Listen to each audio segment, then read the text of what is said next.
Last time we spoke about the end of Operation Dan. In Yunnan, by late July, General Wei's Y Force worked to eliminate Japanese garrisons at Tongcheng, Maozong, Pingda, and Longling. The 33rd Army prepared for Operation Dan, anticipating resistance from General Honda's garrisons until September. The fall of Myitkyina prompted Honda to expedite his plans. Reinforcements were expected in Mandalay by September. General Matsuyama's forces, cut off and surrounded, provided support only through radio messages. At Tongcheng, Colonel Karashige vowed to defend against relentless attacks. Chinese forces, after intense fighting and bombing raids, breached the city's defenses. Despite heavy casualties, the Japanese resisted fiercely. Major Kanemitsu's garrison defended Maozong with dwindling supplies. The Chinese forces employed siege tactics and underground mines to break Japanese strongholds. The Chinese launched coordinated attacks, capturing key positions and ultimately compelling the Japanese to finally retreat. This episode is The Invasion of Morotai.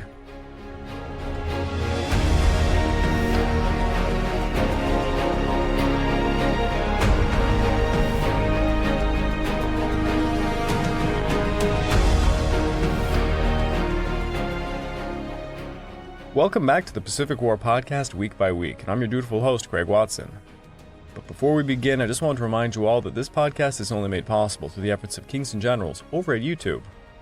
Perhaps you want to learn a bit more about World War II? Kings and Generals has informative episodes on World War II, and so much more, so go give them a look over at YouTube. So please, subscribe to Kings and Generals over at YouTube, and continue to help us produce this content by checking out www.patreon.com/kingsandgenerals. And hey, don't forget about our sister podcast over at The Age of Conquest, The Fall and Rise of China podcast, written and narrated by me. And if after all that, if you're still hungry for some more history, why don't you check out my personal channel, the Pacific War Channel, over at YouTube and on all major podcast platforms. Over there, I'm releasing a full documentary on the First Sino-Japanese War, and a new podcast series on the North African campaign during World War II. Also, if you have a chance, it would mean a lot to me if you checked out www.patreon.com/thepacificwarchannel, where for as little as $2 a month, you get access to the exclusive Patreon podcast, early access to all of my content, and voting rights for what I will tackle next.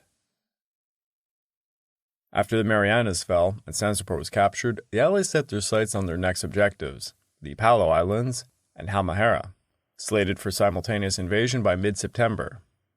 The Japanese had stationed the 14th Division at Palau and the 32nd Division at Halmahera as their primary defenses. The Halmahera-Morotai area had not assumed much importance to the Japanese until early 1944, when they began to develop Halmahera as a focal point for the defense of the southern approaches to the Philippines. In addition to the 32nd Division, the Japanese had on Halmahera innumerable service organizations, and they completed or had under construction 9 airfields on the island, most of them in northern Halmahera. On that island, they concentrated nearly 30,000 men, including at least 11,000 combat troops. On Halmahera, General Ishii commanded approximately 11,000 troops to safeguard 9 airfields despite having already lost many of their air power. Meanwhile, Morotai Island was defended by around 500 Formosans and the 2nd Raiding Unit led by Major Kawashima Takenobu. General Ishii planned to counterattack from Halmahera if the Allies landed on Morotai, but soon realized Allied air and naval superiority would foil these efforts. Following their defeat in the Marianas, Tokyo reassigned the Bonin Area Group directly under its command and placed the Palau Area Group under the Southern Army, leaving General Mugikura's 31st Army to defend Truk and other isolated outposts. General Inoue fortified Palau with elaborate defenses along the coast and inland.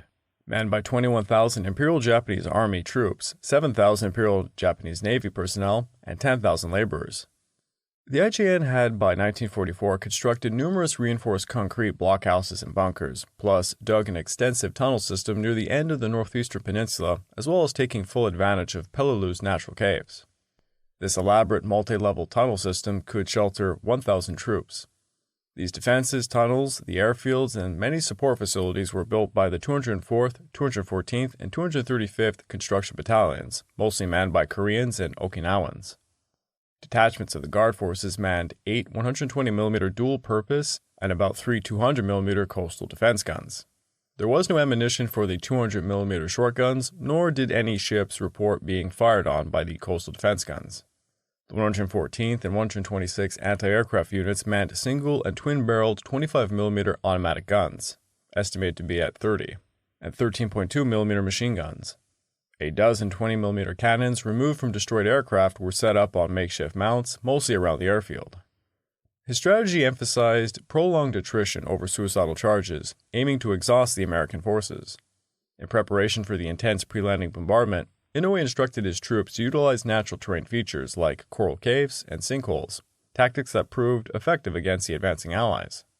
Based in Koror, the Japanese commander stationed Colonel Nakagawa Kunio's 2nd Regiment at Peleliu, the reinforced 1st Battalion of the 59th Regiment at Angar, and deployed the 15th and 59th Regiments across Babel Thap and other islands. Major General Yamaguchi Takio's 53rd Independent Mixed Brigade defended the Central Islands, complemented by 4,000 personnel from the Imperial Japanese Navy on Peleliu. Prior to General Inoue's arrival in the Palaus, the defense of the Palaus had been under the command of Vice Admiral Ito Yoshioka.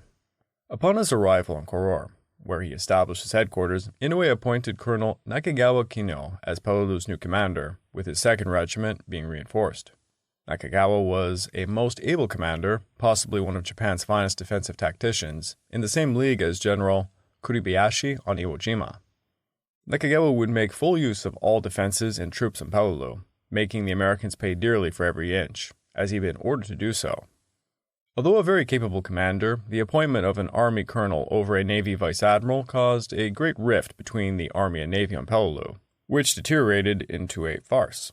To resolve matters and calm the Navy down somewhat, Inoue sent Major General Murai Kenjiro from his headquarters on Koro Island to Peleliu to provide the Army with sufficient rank to satisfy the vice admiral's honor, although the defense of Peleliu seems, to practical purposes, to have remained in the hands of Nakagawa. It appears that Murai, after inspecting Nakagawa's defensive works and the battle plans for the defense of Peleliu, was content to let Nakagawa continue without interference from himself, lending only the weight of his rank to acquire the required cooperation of the Navy elements on Peleliu. Nakagawa divided the island into 4 defensive sectors, each manned by an infantry battalion. His 1st Battalion, alongside the 14th Division Tank Unit and Engineer Company, served as a mobile reserve for counterattacks against potential landings. Meanwhile, Admirals Nimitz and Halsey had been planning Operation Stalemate, targeting the Palaus since May the 29th. Originally slated for September the 8th, General Geiger's 3rd Amphibious Corps would assault Peleliu and Angar, while General Hodge's 24th Corps landed on Babel Thap. Intelligence was gathered by aerial reconnaissance photographs. Also in June of 1944, the submarine USS Seawolf carried out photographic reconnaissance of the invasion landing beaches. A further reconnaissance was carried out by the submarine USS Burfish on Peleliu and Yap beaches. An 11-man reconnaissance group of underwater demolition teams, known as UDT Frogmen, landed on Peleliu beaches from the Burfish for closer investigation related to water depth, location of potholes, sandbars, and obstacles. With thousands of Japanese on the island, they understandably did not reconnoiter onto the island, and the rugged terrain of the interior would come as an unpleasant surprise to the Marines. A similar operation was carried out on the Yap invasion beaches, but this time, 2 out of the 5 reconnaissance team made it back to pick up point. After several unsuccessful attempts to locate their missing comrades, the remaining 2 men returned to the Burfish. After this incident, Admiral Nimitz banned any further missions of this type.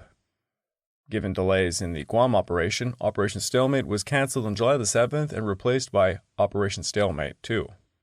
An unusual staff arrangement was established to plan Stalemate 2. IAC was committed to take Guam under General Geiger. The IAC staff would thus be unable to plan the Palaus operation, which it was to execute. Consequently, Major General Julian Smith, designated to command the expeditionary troops, was tasked to plan the operation using his small staff augmented by IAC staff officers.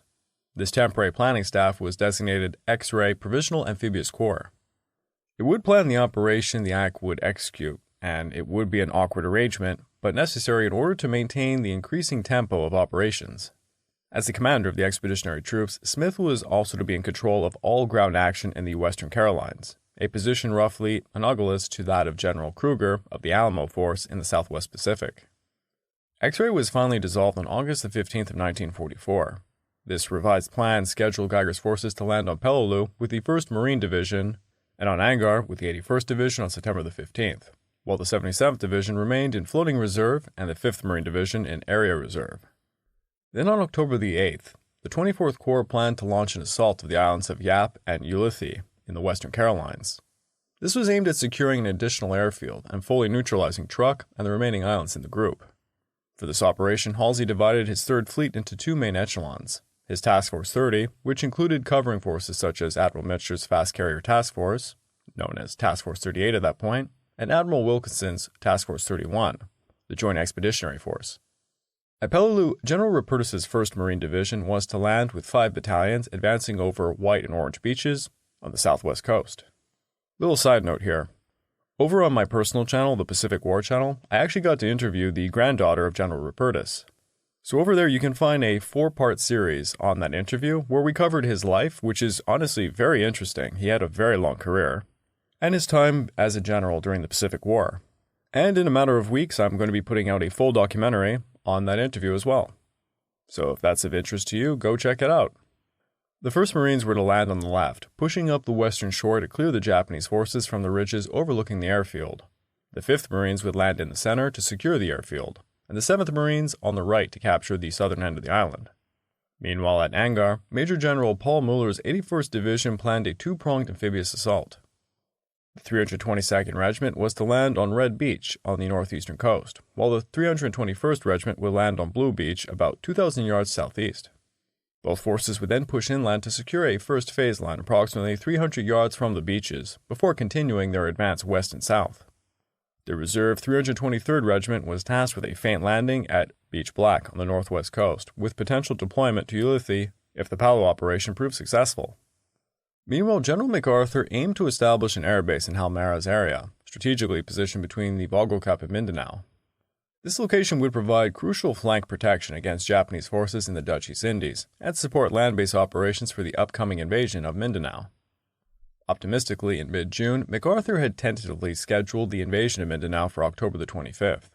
Nimitz, however, believed that MacArthur's hope of reaching Mindanao by October the 25th was far too optimistic.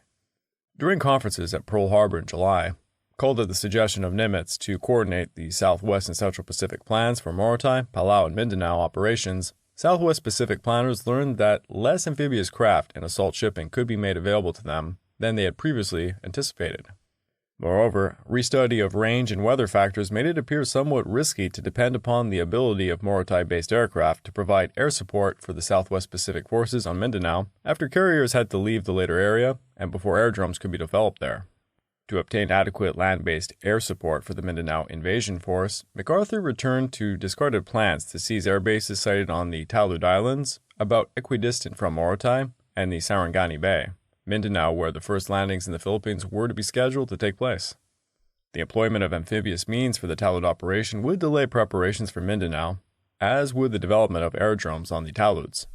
Finally, to have the invasion of Mindanao take place much before the middle of November, it would involve a conflict in timing with anticipated employment of assault shipping and carrier support by Admiral Nimitz for the occupation of Yap and Ulithi in the Western Carolines, an operation scheduled for the first week in October. MacArthur therefore revised his program to call for the invasion of Morotai on September the 15th, the Taluds on October the 15th, and Mindanao on November the 15th. As Allied carriers were engaged in the Palau operation, MacArthur needed a target within range of fighters and medium bombers stationed at Sanzapur. Thus, Morotai Island was chosen for Operation Tradewind due to its perceived light defenses and ample space for an airfield and light naval base facilities. General Kruger selected the 31st Division and the 126th Regiment, totaling approximately 28,000 troops under the overall command of General Hall's 11th Corps, for this operation. Admiral Barbee's Task Force 77, comprising 12 destroyers, 2 APAs, 5 APDs, 1 LSD, 39 LSIs, 12 LSTs, and 12 LCTs, along with a covering force led by Admiral Berkey and an escort carrier force under Rear Admiral Thomas Sprague, facilitated the amphibious movement. Additionally, Vice Admiral John McCain's fast carrier group provided support. Anticipating minimal resistance, the landings were planned near prospective airfield sites on the Dorobai Plain, in the southwest part of Morotai. General Hall's strategy involved the 155th and 167th Regiments landing on Red Beach on the southwestern coast to swiftly capture the abandoned Pitoy Drome and to secure the new Pitoy airfield site. Meanwhile, the 124th Regiment landed at White Beach about 1,500 yards to the south to secure the Gila Peninsula and the Wama airfield site. The Reserve 126th Regiment was scheduled to land the following day, with its 1st Battalion initially supporting the 124th Regiment's operations at the beachhead. Both the Palau and Morotai operations were supported by coordinated strategic air support programs. Admiral Hoover's land-based aircraft were tasked with neutralizing Japanese airfields at various islands including Yap, Wolai, Truk, Panape, Pagan, Bonin, and Marcus Islands. Concurrently, General Kenny's Allied Air Forces reinforced these efforts and targeted enemy centers in Palau, Mindanao, Western Dutch New Guinea, Halmahera, the Talud Islands, the Moluccas, the Celebes, and the Arafura Sea Islands. And on top of all that, Mitscher's fast carriers embarked on an ambitious campaign launching strikes from the Bonin and Volcano Islands to the Palaus and Mindanao between late August and the start of the invasions. This strike had a twofold objective: the temporary neutralization of Japanese airfields on those island groups, and most importantly, the creation of a diversion on the north preceding stronger attacks against targets in the Philippines and the Western Carolines. Carrier action in the later area was to begin on September the 6th, with strikes on the Palaus, Yap, and Ulithi. The bulk of the carrier forces was to leave the Western Carolines on the afternoon of the 8th to take up positions off Mindanao. Japanese airfields on Mindanao presented difficult targets because they were scattered all over this large island, but it was believed that the cluster of airfields and the associated installations in the Davao area would provide profitable targets for carrier-based aircraft attacks. The Davao and Sarangani Bay areas, as well as Japanese shipping routes from Davao to Zamboanga, and thence north towards Manila, were also expected to provide profitable targets. Strikes against aerodromes and shipping in the Mindanao area were to be carried out on the 9th and 10th of September, while the 10th and 11th part of the carrier force was to hit the Palos and the Yap Ulithi again. Rear Admiral Ralph Davidson's carrier-launched aircraft struck Chichijima and Iwo Jima from August 31st to September the 2nd. The fast carrier task force continued with strikes on Yap and the Palos from September the 6th to the 8th, and against Mindanao from the 9th to the 10th. Enemy air resistance was surprisingly weak throughout these operations, prompting Halsey to redirect plans for a follow-up attack on Mindanao to the central Philippines.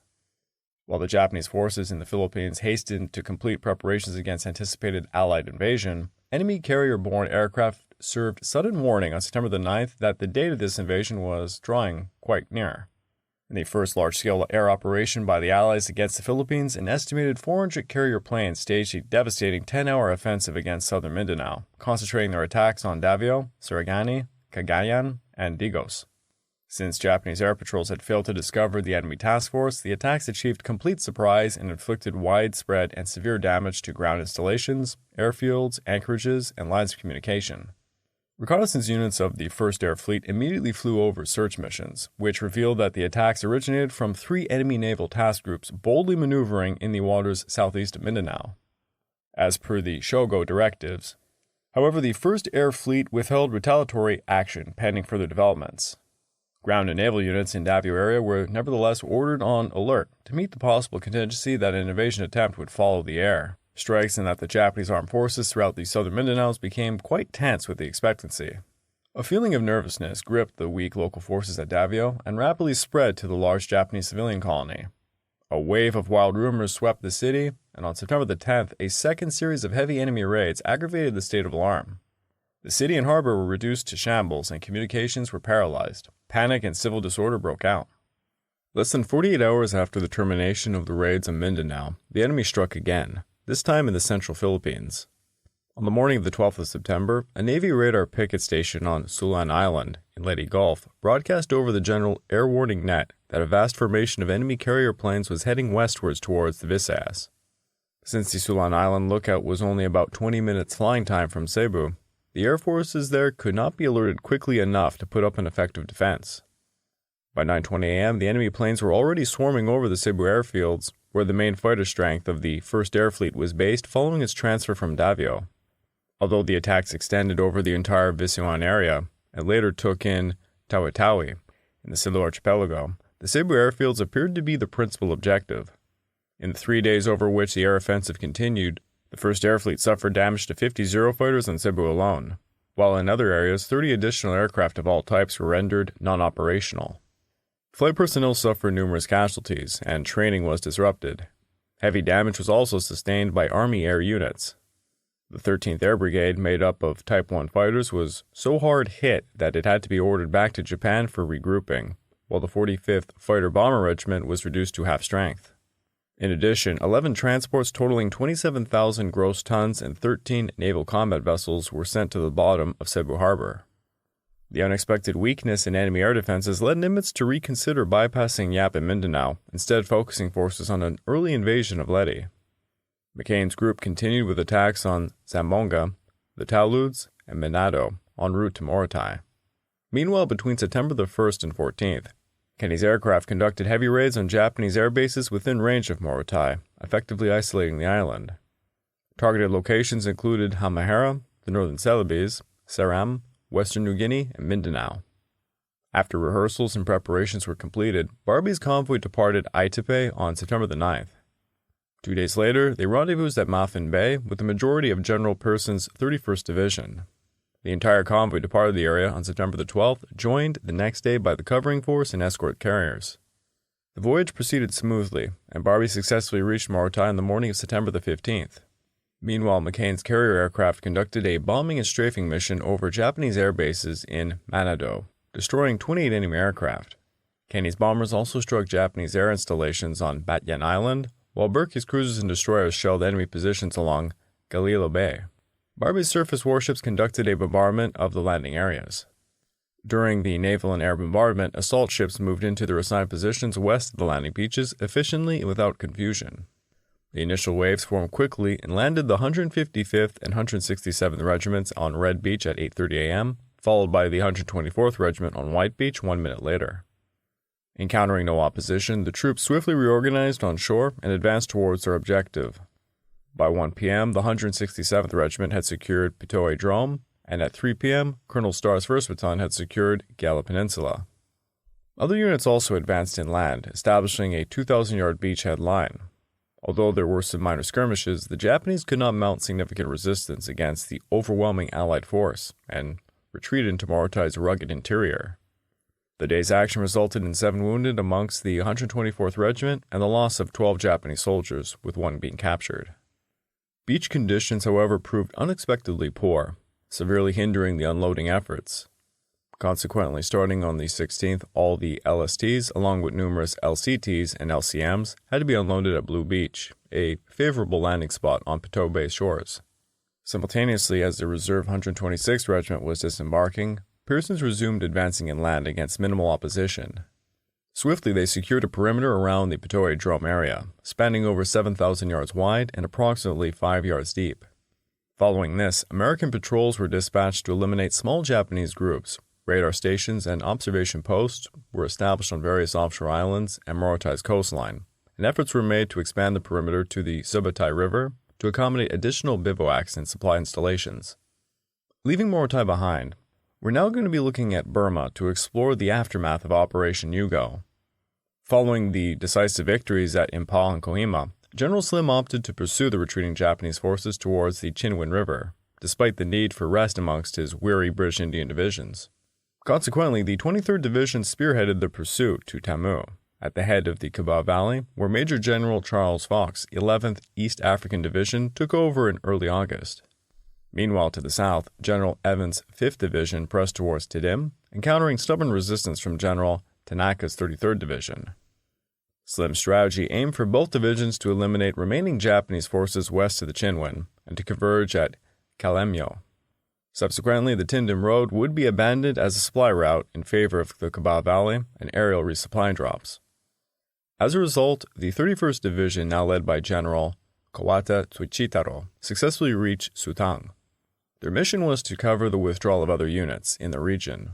Meanwhile, the 33rd Division faced challenges as it conducted delaying actions along the Tindim Road, with the added threat of the East Africans potentially cutting off their withdrawal route towards Yazigyo. Japanese delaying tactics were always the same, and the means of dealing with them was always the same. A crater would be found beyond which the lead infantry would come under fire and would have to be filled or covered using the Valentine bridge layer. With airstrikes, it would break up the blocking positions to allow tanks from the 3rd Carabiniers to form and support behind them. To disrupt Tanaka's communication south of the road, an ad hoc light unit, the Doshai Brigade, was deployed. By mid-August, General Muraguchi ordered his forces to commence a withdrawal towards the Zibyu Range.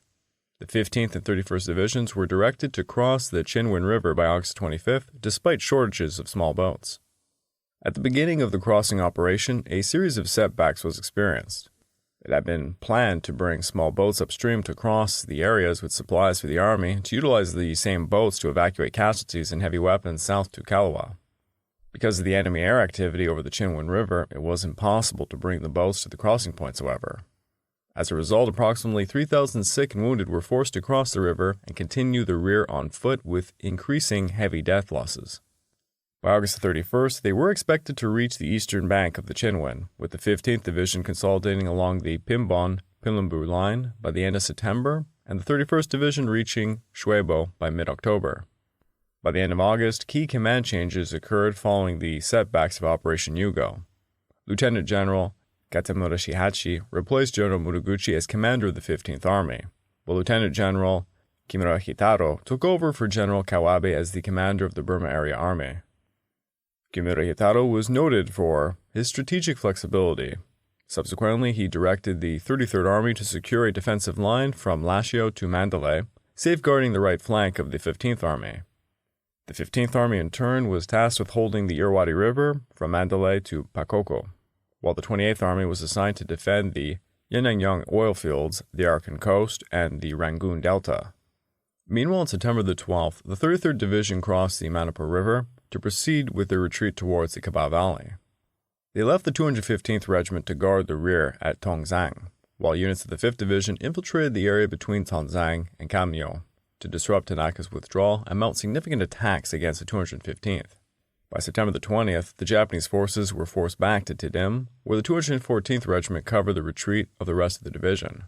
Simultaneously, the 26th King's African Rifles moved east from Tamu to Sitang, crossing the Chinwen River on September the 8th to assess enemy strength across the river and prepare bridgeheads for the broader crossing. Encountering unexpectedly strong resistance, they were compelled to retreat back across the river. Under persistent pressure, the Japanese evacuated Tidim on the night of October the 6th. Tanaka consolidated his division in the Kamyo-Kalawa area by the end of October, while pursuing forces captured Fort White and Kennedy Peak. On October the 10th, the 4th King's African Rifles launched an assault on Like Ridge, suffering significant casualties, but ultimately secured the main hill 12 days later. Meanwhile, after withdrawing from Mogang, the 53rd Division regrouped at Maohun on September the 10th, where they successfully defended against enemy units until the end of the month. They then retreated towards Pinway, and they came under the command of the 15th Army on October the 5th. Now, following the Quebec Conference in September, a strategic overview of Burma emerged. The Combined Chiefs of Staff approved two plans.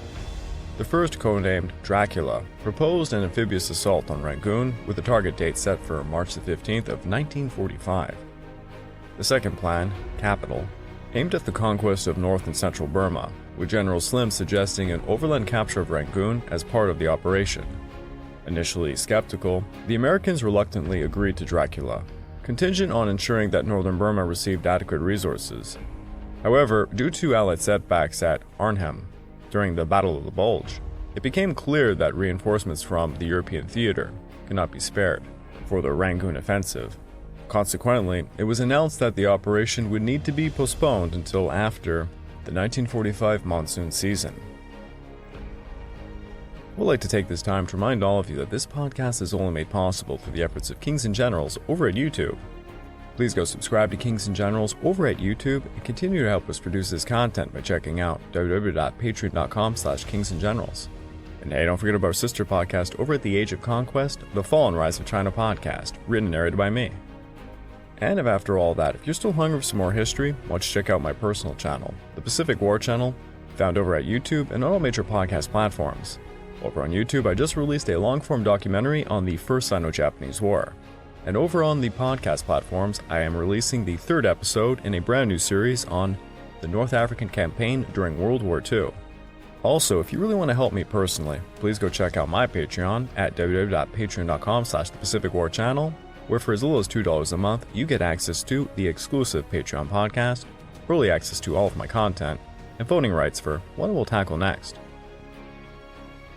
After intense Allied operations in the Pacific, including the capture of the Marianas and Sansapor, attention turned to the Palaos and Halmahera. Japanese defenses were formidable, with significant troop concentrations and elaborate fortifications. Despite setbacks, Allied forces meticulously planned and executed operations, paving the way for further strategic advances in the region.